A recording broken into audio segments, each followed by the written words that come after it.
ఒక దట్టమైన అడవిలో సింబా మరియు నల అనే రెండు అందమైన చిన్న పిల్లలు నివసించారు.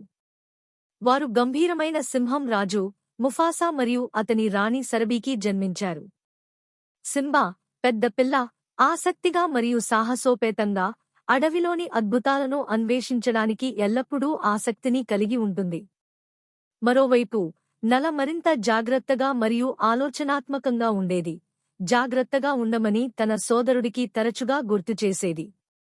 ఒక ఎండ ఉదయం కొత్త భూభాగాలను కనుగొనడానికి వారు అడవిలోకి లోతుగా వెళ్లాలని సింబా సూచించారు.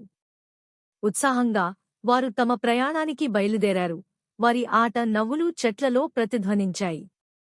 వారు మందపాటి ఆకుల గుండా తిరుగుతున్నప్పుడు వారు వివిధ జీవులను ఎదుర్కొన్నారు, రంగురంగుల పక్షుల నుండి అందమైన జింకల వరకు.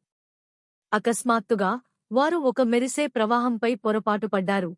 దాని స్ఫటిక స్పష్టమైన నీరు సూర్యకాంతిలో మెరుస్తుంది. టెంప్టేషన్ను తట్టుకోలేక వారు రిఫ్రెష్ వాటర్లో చల్లారు మరియు ఆడారు. వారి చింతలను క్షణంలో మరచిపోయారు. రోజు సాయంత్రం కావడంతో వారు ఇంటికి దూరంగా ఉన్నారు.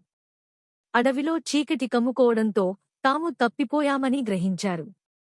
తమ గుహ భద్రత కోసం తహతహలాడుతున్న వారి హృదయాలను భయం పట్టుకుంది. నిరాశ వారిని కబళించడం ప్రారంభించగానే దూరంగా తెలిసిన గర్జన వినిపించింది. వారిని రక్షించేందుకు వారి తండ్రి ముఫాసా వచ్చారు.